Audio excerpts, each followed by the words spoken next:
para el crecimiento espiritual. Va a estar bien interesante. Igual vamos a recibir esas dos enseñanzas de esta mañana. Vamos a hablar hoy por qué debo congregarme, parte 1, y en el culto de la tierra vamos a ver la segunda parte de este sermón. Así que acompáñenme a la carta a los Hebreos, capítulo 10, versículo número 25. Cuando la cita encuentre, relemos un fuerte amén. Uy, no, y ese amén, hermano, ese es un amén de derrota, ¿no? Son así como me estoy durmiendo y ya no aguanto. Va, voy a volver a preguntar. ¿Lo tiene, iglesia? Amén. Hoy sí. Lea conmigo la palabra de Dios en nombre del Padre, del Hijo y del Espíritu Santo. No dejando de congregarnos como algunos tienen por costumbre, sino exhortándoos tanto más cuanto veis que aquel día se acerca. Buen Dios y Padre que estás en los cielos, te alabamos, te bendecimos, te agradecemos la oportunidad y el privilegio que nos das de estar en tu iglesia, de estar en tu casa sirviéndote, adorándote, Señor. Te pido que hables a nuestro corazón, que podamos aprender en esta mañana y que podamos discernir, Señor, los tiempos, los momentos y las cosas como se deben hacer para tu gloria y tu honra. En Cristo Jesús, mi Salvador, lo pedimos todo creyendo. Amén y amén. Puede tomar su asiento. Hay cosas que se ha perdido el sentido en la historia de la iglesia y es por falta de conocimiento. Una de las cosas que más la iglesia debe recordar es que la iglesia debe conocer a Dios y su palabra. El problema es que hoy en día en las iglesias nos movemos por emociones y no por convicciones. Y el problema de moverse por emociones y no por convicciones es que de repente los creyentes hay cosas que nos mueven de nuestra vida espiritual y no es necesariamente el Espíritu Santo de Dios. Yo he escuchado personas decir, es que miren, yo ya no tengo ganas de ir a ninguna iglesia. Considero que Dios me está dando una opción de no ir a la iglesia. Quiero decirle que usted está totalmente equivocado. Porque sus emociones no pueden conducir su fe, sino la palabra de Dios. Hoy en día en las redes sociales encontramos frases como: no es necesario asistir a ninguna iglesia. O gente que dice, yo soy la iglesia y por lo tanto no tengo que ir a ningún edificio. No necesito una iglesia para creer en Dios. Y frases similares a estas inundan las redes sociales y el pensamiento de las personas. Pero el punto no es que piensa la gente, sino que dice Dios en su palabra. Y entonces la pregunta sería, ¿por qué debo congregarme? ¿Qué significa la iglesia? ¿Qué significa ser cristiano? ¿Qué es ser miembro de una iglesia? Primero, hay que entender lo siguiente. Primero, vámonos al significado de la iglesia. La palabra iglesia viene del griego eclesía. Si usted tiene que escribirlo, escríbalo ahí. Eclesía. ¿Y qué quiere decir eclesía? Y del hebreo kaal. Ambas palabras quieren decir reunión o congregación.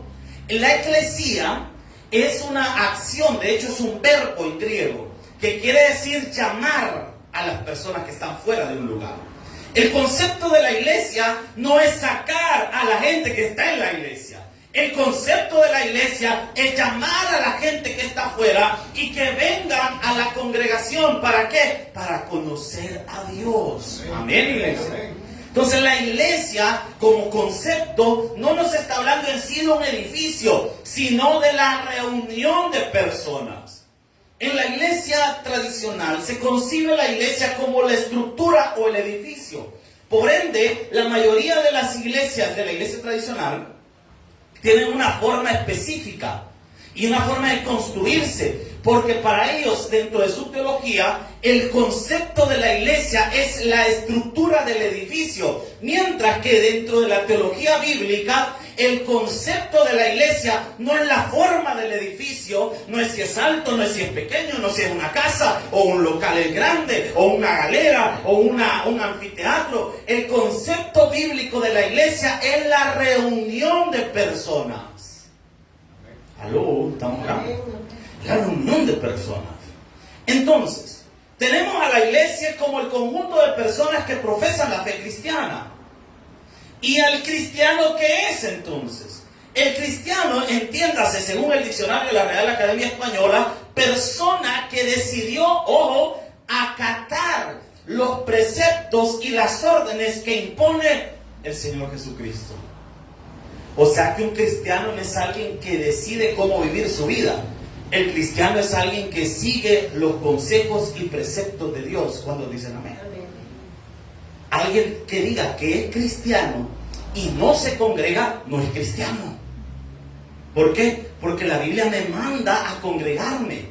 Y si yo no me congrego, estoy en desobediencia a Cristo. Y si yo estoy en desobediencia a Cristo, no lo estoy siguiendo. Y por lo tanto, no entro en la categoría de un cristiano. ¿Me está siguiendo, iglesia? Ahora, hay un concepto que poco o nada se dice, y es el concepto de membresía. ¿Qué es eso de la membresía? Muchos de nosotros lo conocemos, la membresía de la tarjeta de crédito, ¿verdad? O la membresía del club de algo, del club de leones, o no sé. ¿Qué es membresía? Según el diccionario, es la adaptación de un vocablo en inglés. Miren, me voy a echar una gringada ahorita, pero no sé si me va a salir. Membership, no sé, algo así. Entiendan usted como quiera. La noción que también puede describirse como membresía, según es aceptado, se emplea en el continente americano para aludir a la condición de un integrante de una agrupación u organización. Quiere decir que dentro de la iglesia, cuando usted se congrega en un lugar, hay dos tipos de personas: los congregantes y los miembros. ¿Qué me hace la diferencia entre uno y el otro? El congregante es una persona que asiste a la iglesia frecuentemente, aunque no participa de nada de la iglesia. Esa es una persona, un congregante. Un miembro de la iglesia es una persona que asiste a la iglesia regularmente, pero participa de las actividades tales como el servicio, el diezmo y la ofrenda, las actividades evangelísticas de la iglesia. Responde y considera al pastor de esa iglesia como su pastor. Entonces esta persona ya dejó de ser un congregante, es un miembro de la iglesia. Amén. Ahora, tenemos que considerar, alguien me dirá, pero pastor, usted ahorita nos acaba de dar definiciones del diccionario, nos acaba de hablar de perspectivas, de ideas propiamente de la denominación, pero nosotros queremos saber qué dice la Biblia. He traído 10 puntos, porque mire, hay más de 28 versículos en la Biblia que hacen una alusión directa a congregarse. Y se cree que hay aproximadamente más de 1000 versículos en la Biblia que hablan, no de manera directa, pero sí de forma indirecta, de la obligación que el creyente tiene hacia su fe en Dios a través de congregarse. ¿Qué le quiero decir con esto? Que para Dios es importante que la gente se congregue. Es muy importante para Dios. Y a veces nosotros cambiamos nuestra fe, cambiamos nuestra fe en Dios por las circunstancias o cosas que suceden en nuestra vida. Y este día quiero mostrarle a la luz de la Biblia 10 puntos, porque pude haber agarrado muchos. De esta predicación pudimos haber tenido primera, segunda, tercera, cuarta, quinta, sexta parte, el retorno del congregarse, el congregarse contraataca, ¿verdad? Y podemos hacer un montón, como que es película. Pero decidí tomar 10 puntos que nos van a ayudar a comprender la naturaleza bíblica de congregarnos. Ahora, punto número 1. Congregarse es un mandato del Señor. Vea conmigo Hebreos capítulo 10, versículos 24 al 25. Hebreos capítulo 10, versículos 24 al 25. Vea lo que dice la palabra del Señor. Vea lo que dice la Escritura. ¿Lo tiene? Dice la palabra de Dios. Y consideremos unos a otros para estimularnos en amor y a las buenas obras, no dejando de congregarnos como algunos tienen. La palabra de Dios exhorta al ser humano a que debe de congregarse, que no es una opción, es un mandato del Señor. ¿Por qué? Sería la pregunta del mío. ¿Por qué Dios está tan interesado en que nos congregamos? ¿Por qué no leer la Biblia en nuestra casa? ¿Por qué no hacer una pequeña reunión en nuestra familia y ahí se acabó? ¿Por qué Dios está tan interesado en traernos a un lugar como este y reunirnos bajo su nombre y que estemos juntos? ¿Por qué Dios está interesado en que nos congreguemos? Porque congregarnos nos permite servirnos mutuamente en amor y en buenas obras. El versículo 24 de la carta a los Hebreos nos lo recuerda. Y dice, considerémonos unos a otros para estimularnos. ¿En qué dice la palabra? O sea que lo primero que en una congregación debe haber en abundancia es amor. Ahora la pregunta del millón, hermano, y a que seamos sinceros. El hermano está viendo porque ya entendió por dónde va el volado. ¿Habrá amor entre nosotros? No le voy a preguntar si usted ama a su prójimo, porque no vaya a hacerlo. ¿Usted ama a su prójimo? Es que mire, para poder servir usted tiene que amar a la otra persona. Yo a Cristo le sirvo, pero este me cae mal. En él. Así no funciona la iglesia, hermano. Usted tiene que servirle a la otra persona con amor. Imagínense si nuestra, perdón a las hermanas de cafetería que la voy a agarrar de pila ahorita, pero discúlpenme, pero perdónenme, pero igual la voy a agarrar de pila. Mire, imagínense que usted llega a la cafetería de la iglesia y usted le pide a la hermana, regálame un desayuno. Y de repente viene la hermana, tenga pues, y se lo avienta. ¿Fue atendido usted con amor? Depende de qué tipo de amor, porque más parece amor gorila, hermano. ¿Me explico? O imagínense que de repente usted viene a la iglesia, está alguien dándole la bienvenida a la entrada y usted lo saluda y la persona, entra pues, hombre, no entra, todo lo que está haciendo en la puerta. Se ha caído mal. Eso no es servir a la gente en amor. O imagínense la hermana de acomodación, de estar con los sobres aquí en la mano, va a agarrar uno, pero no lo va a agarrar, agarre, hombre. Me explico, no está sirviendo en amor. O una hermana en la escuela bíblica, de repente desesperada ahí por los niños que están brincando, están saltando, niños, estén quietos, los odio a todos. Imagínense, hermano. O sea, ¿y qué es esto?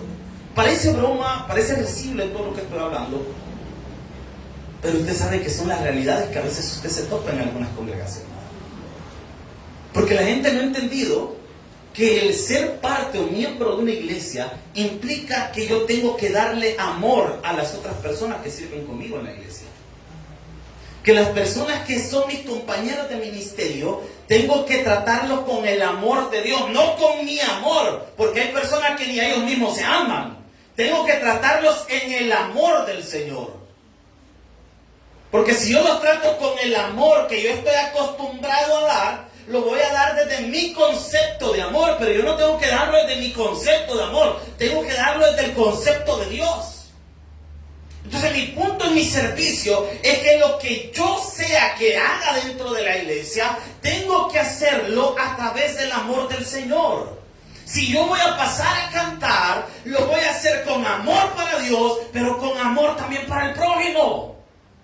Si yo voy a predicar con amor al Padre, pero con amor a sus hijos también. Si yo voy a ganar almas, no voy a llegar a ofender a la gente que no conoce a Cristo. Hoy voy a hablarles con el amor que Dios les hablaría. Aló. He escuchado personas en la ganada de almas a veces. Aquí, gracias a Dios, no se ha dado ese problema. Hasta ahorita, no sé ahí el hermano Coloche nos puede decir si se ha dado cuenta de algo. Pero, qué terrible es ver a personas ganando almas, pero con una actitud tan soberbia y pésima. De repente, usted tiene que recibir a Jesús porque usted es un ignorante, burro parado en usted. El ganador de almas diciéndole a la gente. ¿Usted cree que a alguien le van a dar ganas de convertirse? Mire, yo admiro y realmente admiro el trabajo que hace la gente. Algunas denominaciones que andan con unas bocinitas y se ponen en las esquinas y le predican. Yo admiro su tenacidad, su esfuerzo, pero ¿sabe qué no comparto? El mensaje que da. No lo comparto. ¿Por qué? Porque empiezan a ofender a las personas. Su manera de vestir, su manera de verse, las formas en las que viven. Y pregunto, ¿cómo van a entender ellos si lo que los va a hacer entender es tener a Jesús en su corazón? El mensaje no es criticar la vida de la gente. El mensaje debe ser hablarles que el único que puede transformar su vida es el Rey de Reyes y Señor de Señores, y que no hay otro. Si es todo para Dios, que se lo de todo corazón.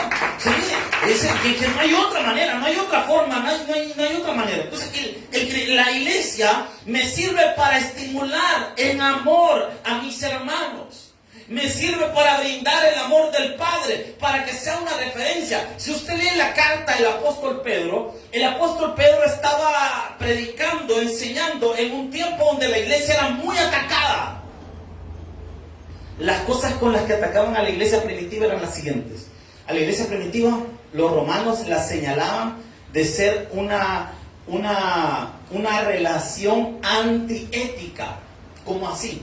Para el romano había clases sociales, pero esas clases sociales eran bien marcadas.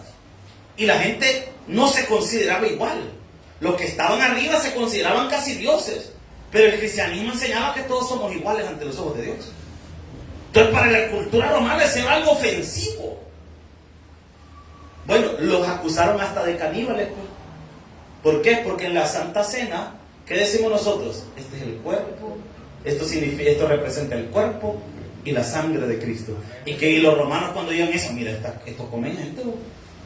Están diciendo que el cuerpo de alguien están comiendo y la sangre de alguien están bebiendo. Los acusaban de caníbales. Entonces el apóstol Pedro ve que la gente que era parte de la iglesia quería comenzar a agarrar los cuerpos y defenderse.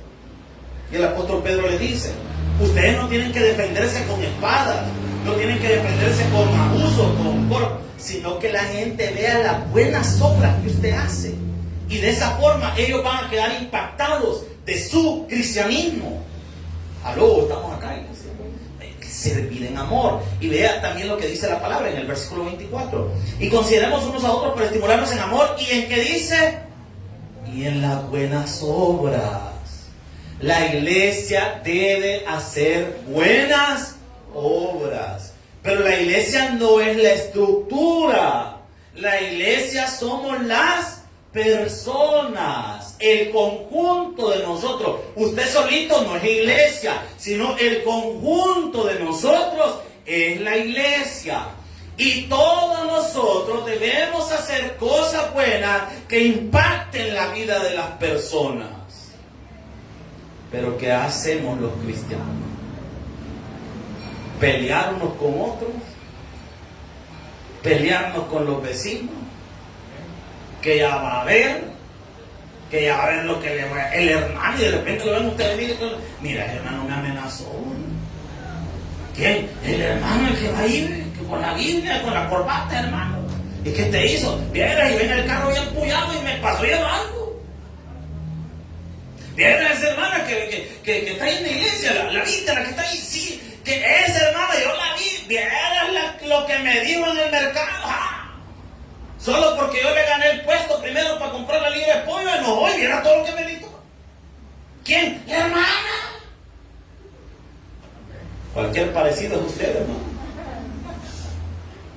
Sí. ¿Y qué pasa? Eso no es parte de la iglesia.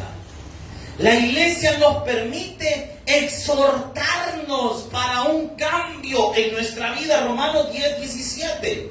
Carta a los Romanos, capítulo 10, versículo 17. Romanos 10, 17. ¿Estamos aprendiendo, iglesia? Romanos 10, 17. Ve lo que dice la carta a los Romanos, capítulo 10, versículo 17. ¿Lo tienen? Amén.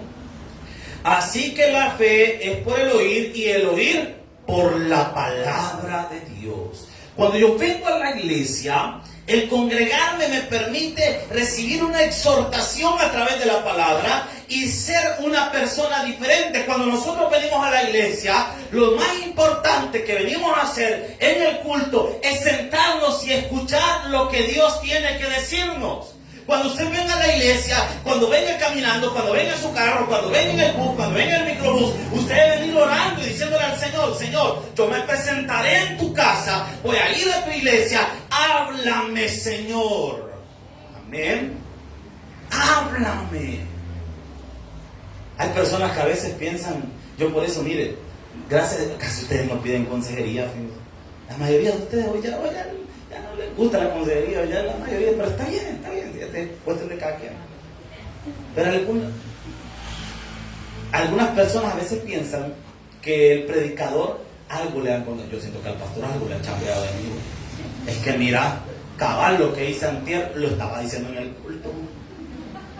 A mí me hace que vos le has ido a contar algún chambre, ¿no? No, es que mira, es que ¿cómo vas a ver ese hombre, vos? ¿Y cómo que ni modo que cámara le ha puesto en la Biblia todo?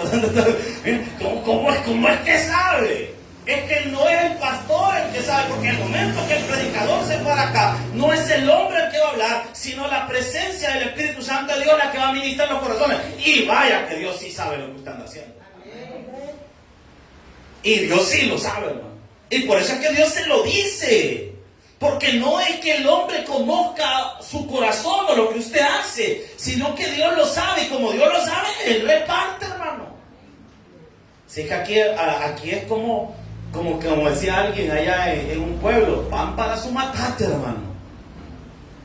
Aquí agarremos cada uno lo que nos corresponde. Porque algunos, cuando el Señor está repartiendo el pan, empezamos a repartir nosotros también. Esto es para mi tía, esto es para mi abuela. Capaz le hablaron de la vieja champrosa, esto es para no sé quién. Y empezamos a repartir. Pero es que Dios no te ha puesto para que tú seas repartidor. Dios te ha puesto para que agarres tu parte. ¿Aló? Dios no te ha puesto para que tú repartas la palabra a otro. Dios te puso en este día sentado en la iglesia para que tú agarres palabra. Y esa palabra la atesores en tu corazón para que genere un cambio. Eso es una exhortación. Que Dios nos está animando a cambiar algo de nuestra vida que no está bien. Eso solo ocurre en la iglesia. Congregarnos nos permite conocer la santidad de Dios. Cuando yo me congrego, yo estudio la palabra y la palabra me ayuda a conocer lo que le agrada a Dios y lo que no le agrada al Señor. No, punto número 2. Nos congregamos siguiendo el ejemplo de Jesús. Lucas 4:16. Lucas 4:16. ¿Está aprendiendo la iglesia de Cristo? Lucas 4:16. Vea esto, hermano. Este está bueno y espérese el que viene después. Y espérese el culto de la tierra, no sabe la que le espera, hermano. 4:16, ¿lo tiene? Vea conmigo la escritura. Dice la Biblia: vino a Nazaret, donde se había criado, y en el día de reposo entró. ¿A dónde dice? Conforme a su que dice, y se levantó a leer. Mire qué interesante lo que dice este versículo. Nos dice que Jesús llegó a Nazaret. Y nos aclara que en Nazaret, donde se había criado, no donde había nacido, donde se había criado. Vaya, usted nació, no sé si en un hospital o en su casa, depende de cómo haya sido su mamá. Antes eran contados los que nacían en el hospital, ¿se recuerda? La mayoría nacían con partera. Y las parteras tenían trabajo y las pobres han quedado desempleadas. Pero antes tenían trabajo, las señoras tenían trabajo. Y las parteras era algo bien rebuscado. Y la gente tenía su valor, porque imagínate tener el bicho en la casa. ¿Cuántas son madres aquí en la casa del Señor? Amén. Imagínese usted haber dado a luz ahí en la casa. No, pues las mujeres de antes tenían su valor. Imagínese si antes, ¿cuánto eran las familias de antes? 5, 6, 8. Va, voy a preguntar, ¿quién tiene 5 hermanos? 5, va, 5, va. ¿Quién tiene más de 10 hermanos? Ya no llegamos a los niveles. 8, excelente. 7, 8, Dios mío. Hermanos. Y ahora, yo no le voy a preguntar cuántos tiene usted. Pero imagínese antes, o sea, que la señora como que era deporte, ¿va? Ya le uno, y ni sentí.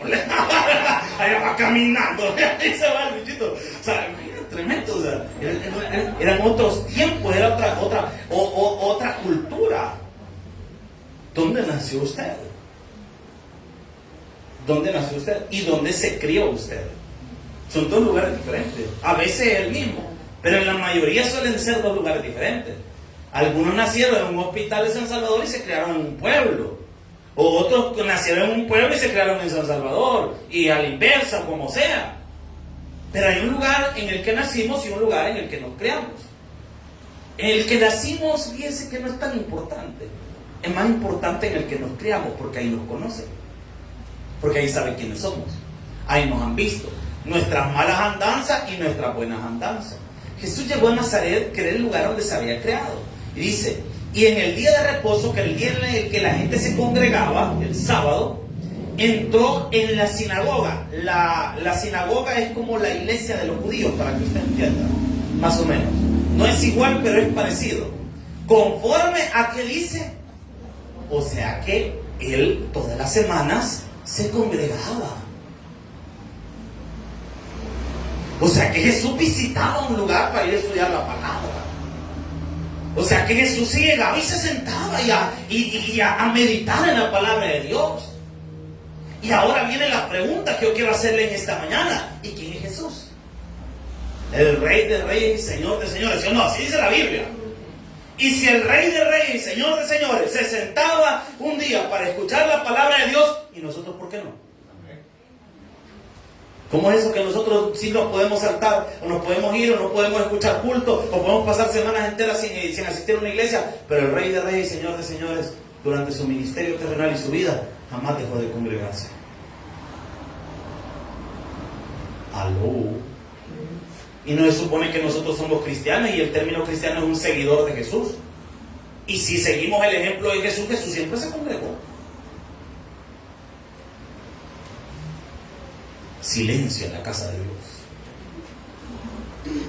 Y si usted estaba pensando dejar de congregarse, pues a buen tiempo le está hablando el Señor, ¿no? Porque hay dos formas en las que volvemos a la iglesia: por las buenas o con leñazo. Por las buenas o con leñazo. Porque de repente, ya que ahorita relax, una vez al mes para el aniversario voy a... Tal vez este año llegue el pastor Junior. Pero este año viene el pastor Junior. Ya, vamos a ver, quizás, ya, para ver si me congrego. Nel. Si usted está siguiendo el ejemplo de Jesús, Jesús jamás dejó de congregarse. Amén, iglesia. Y dice, y se levantó a leer. ¿Y qué se puso a leer? El Paquín, el diario, el chambre de hoy, ¿cómo se llama? El diario de hoy. Joder, ¿qué se levantó a leer? La palabra. No se puso a ver Facebook, a ver qué había pasado, qué meme había puesto el pastor. No se puso a ver otras cosas, se puso a leer la palabra de Dios. Porque cuando tú vienes a la iglesia, tu enfoque principal no es encontrarte con tus hermanos, aunque qué bueno es encontrarse con los hermanos. Pero tu enfoque principal debe ser: ¿qué voy a aprender este día de Dios? ¿Qué enseñanza me voy a dar este día de Dios? Por eso es que es importante que el predicador tenga un mensaje que venga de Dios y que sea una enseñanza de la palabra. Porque usted no viene a oír los chambres de la vida de la gente o del pastor. Usted viene a edificarse con la palabra del Rey de Reyes y Señor de Señores. Viene a edificarse con la palabra. Tercer punto: nos congregamos porque la exposición de la palabra ilumina nuestra mente. Salmo 119, 130. Salmo 119, versículo 130. Salmo 119, versículo número 130. Salmo 119, número 130. Ay, para que vine este culto.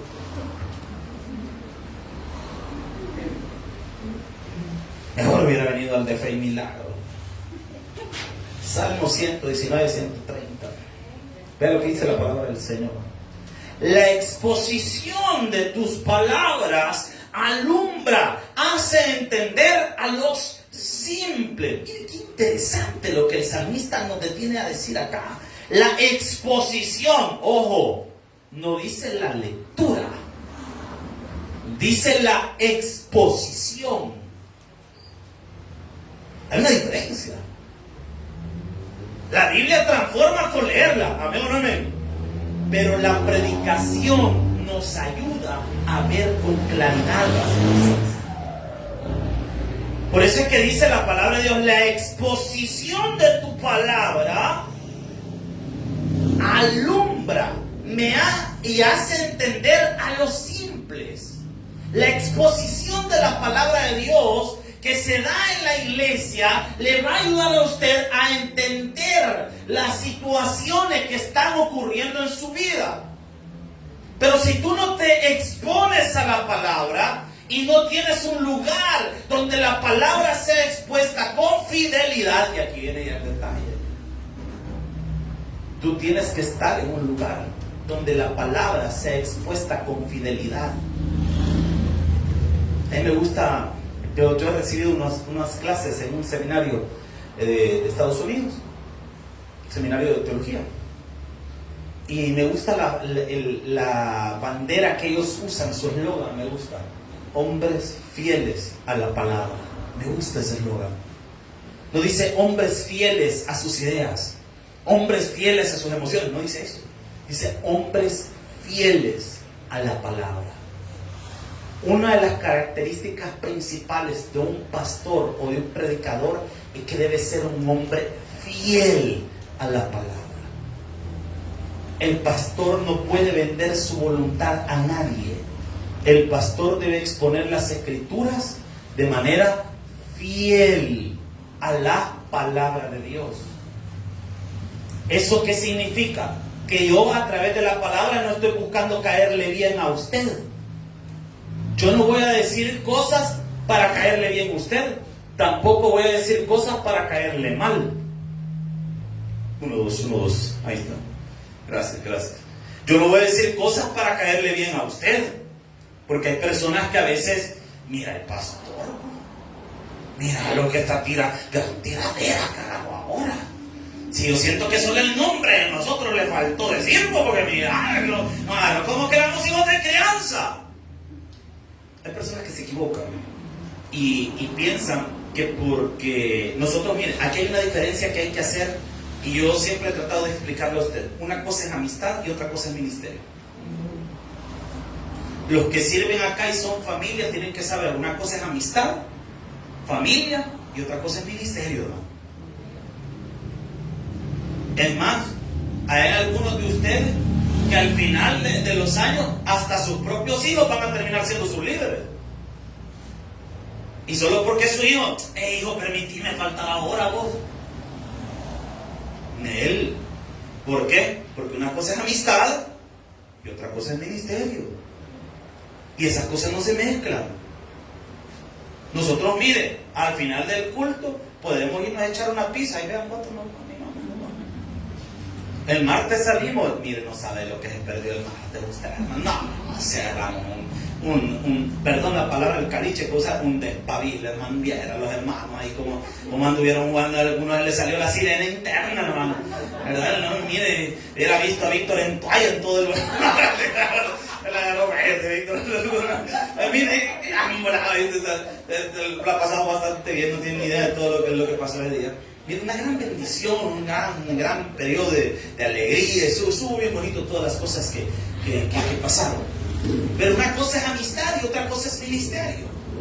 Nosotros podemos ser amigos, pero porque usted sea mi amigo, no quiere decir que yo lo voy a favorecer en su ministerio. O porque somos amigos, no quiere decir que no le voy a jalar el aire por algo que usted está haciendo mal.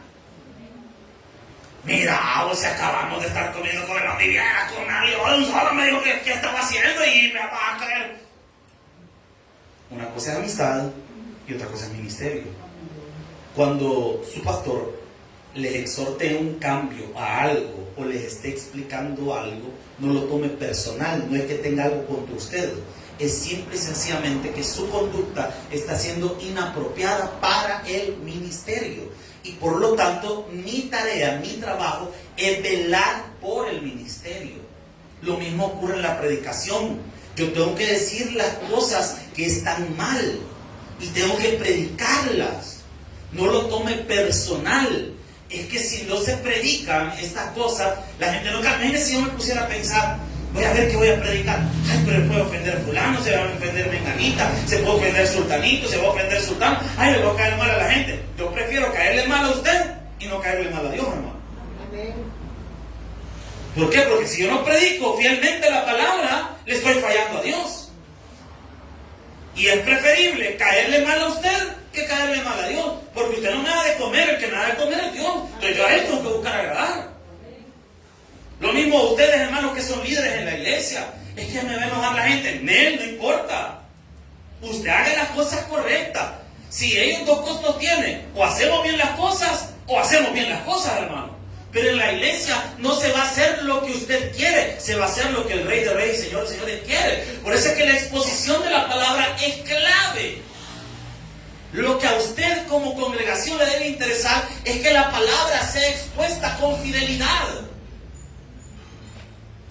Que la palabra sea expuesta lo más fiel posible.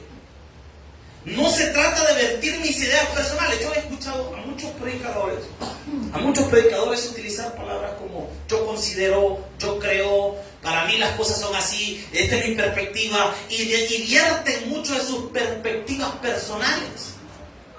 Yo no voy a venir este día a hablarle de mis ideas personales. Yo quiero hablarle este día de la palabra de Dios que transforma vidas. Punto número 4. Nos congregamos por el ejemplo de la iglesia primitiva. Hechos capítulo 2, versículo 42. Libro de los Hechos, capítulo 2, versículo número 42. Hechos, Nuevo Testamento, único libro histórico del Nuevo Testamento. Hechos 2:42. ¿Cuánto estamos aprendiendo esta mañana? Hechos 2:42, vea lo que dice la palabra. ¿Tiene iglesia? Dice la Escritura: y perseveraban en la doctrina de los apóstoles, en la comunión unos con otros y en el partimiento del pan y las oraciones. Nos congregamos por el ejemplo de la iglesia primitiva. ¿Y cuál es la iglesia primitiva? La iglesia nace en el año 33 después de Cristo, con el advenimiento del Espíritu Santo. La iglesia no nace cuando Jesús nació. La iglesia no nace cuando Jesús murió y resucitó. La iglesia es inaugurada con el advenimiento del Espíritu Santo en Hechos capítulo 2. Ahí inicia la iglesia.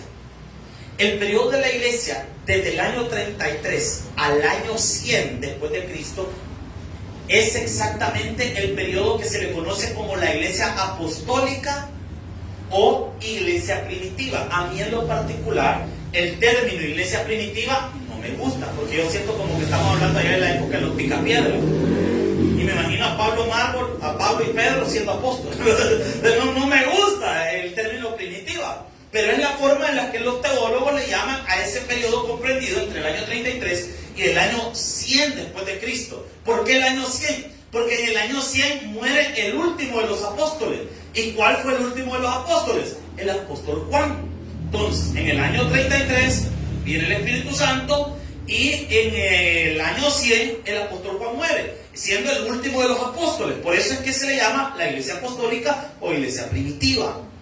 Nosotros seguimos el ejemplo de la iglesia primitiva. Nosotros como iglesia bautista no pretendemos que hubo un bautista en el tiempo de Jesús o en el tiempo apostólico, de ninguna manera. Nuestra conexión con la iglesia primitiva es de carácter doctrinal. ¿Me está siguiendo este momento la iglesia? Creemos lo que la iglesia primitiva creía y emulamos el comportamiento de la iglesia primitiva. Y vean lo que dice la palabra del Señor. Hechos 2, ¿qué? 2:42, perdón.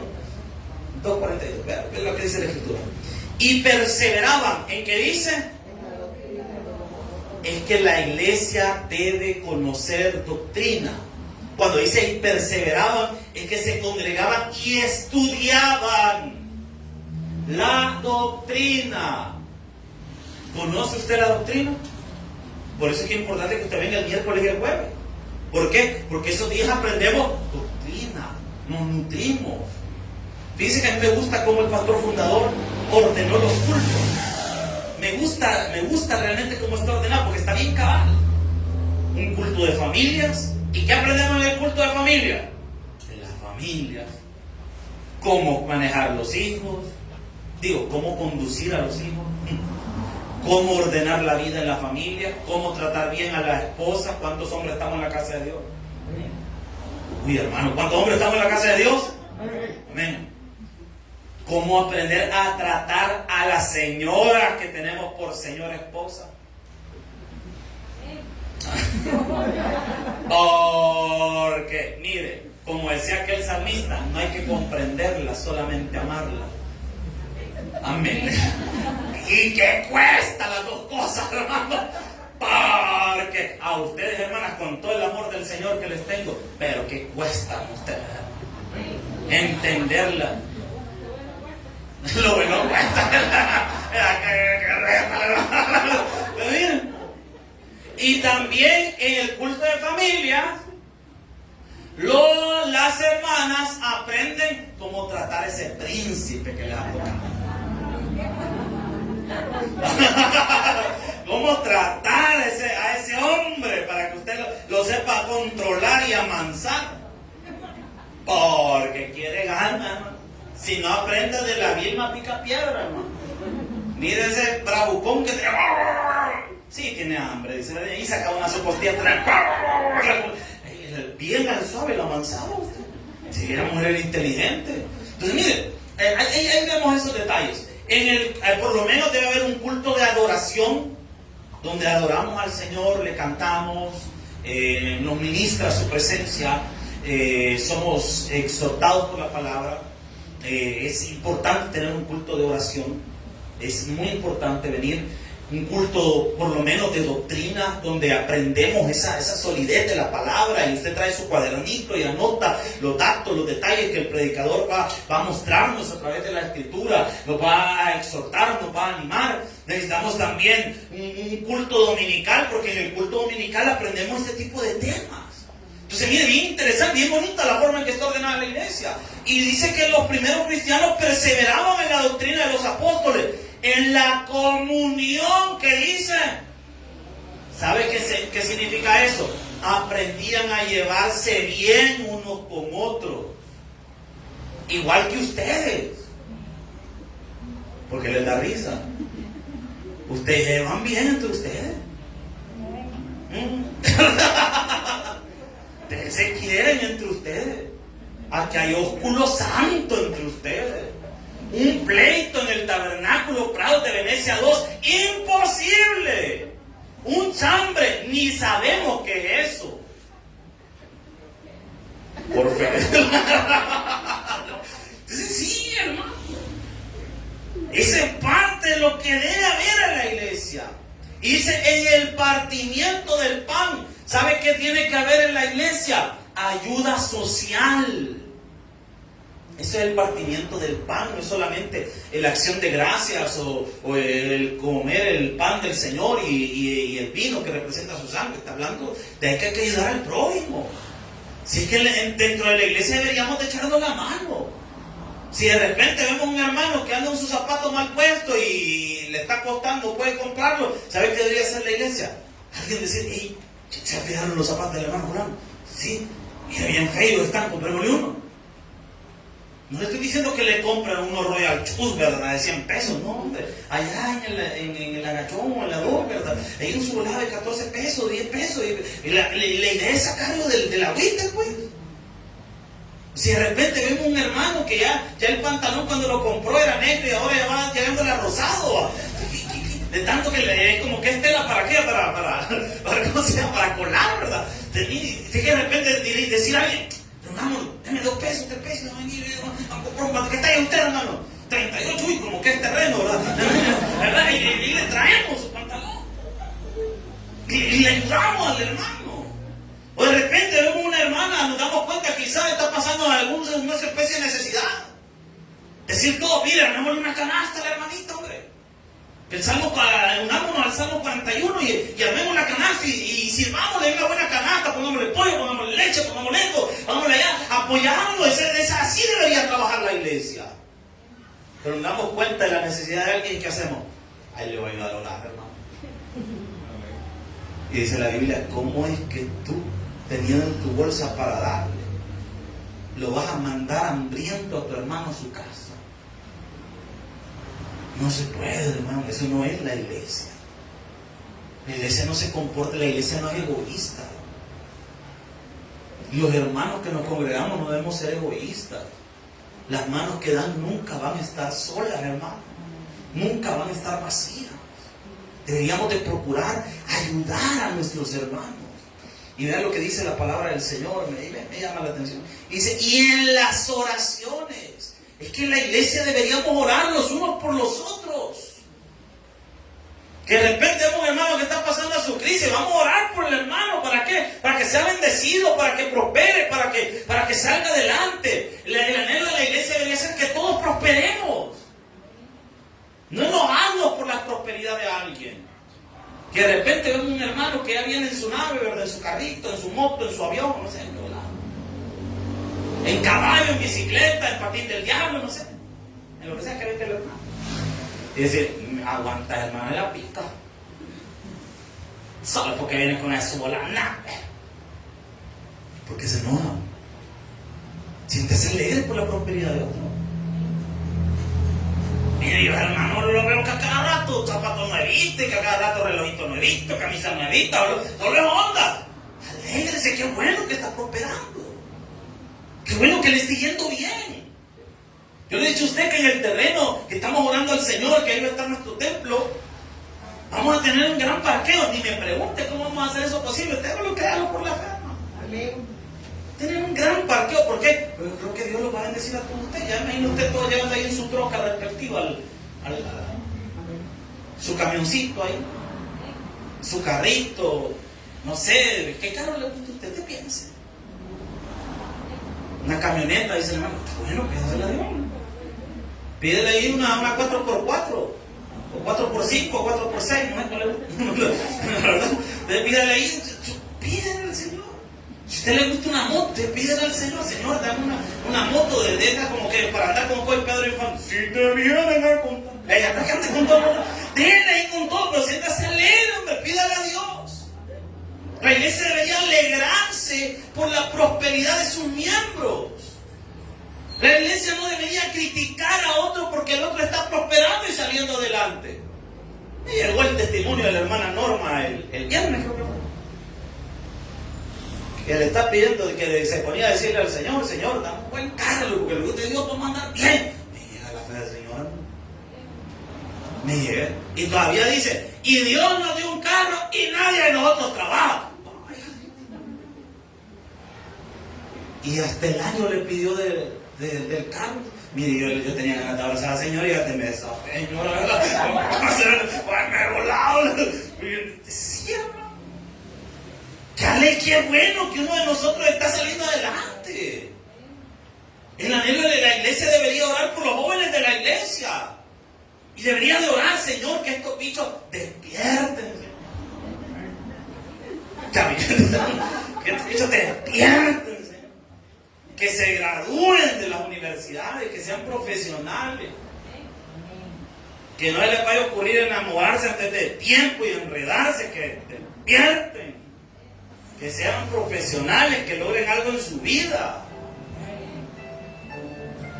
Sino que, ¿qué hace mucha gente de repente? Se decepciona y critica a la juventud y atacan a la juventud y atacan a la juventud. No, hombre. Si ya hicimos el primer congreso de jóvenes, nos vamos a inventar otro ya casi por noviembre. ¿Por qué? Porque hay que animar a las personas, a los jóvenes que tengan sueños. Pero no solo a los jóvenes, a nosotros también los adultos no debemos dejar de soñar. Ser parte de una iglesia no es que usted se va a estancar y ahí va a estar sentado todo el tiempo. Ser parte de la iglesia es que usted va a prosperar. ¿Cuánta gente de nuestra iglesia central llegó sin nada y Dios les dio todo? ¿A dónde pasó todo eso? En la iglesia, sentado, escuchando la palabra, aplicando lo que se les enseñó. ¿Y qué produjo eso? Fruto.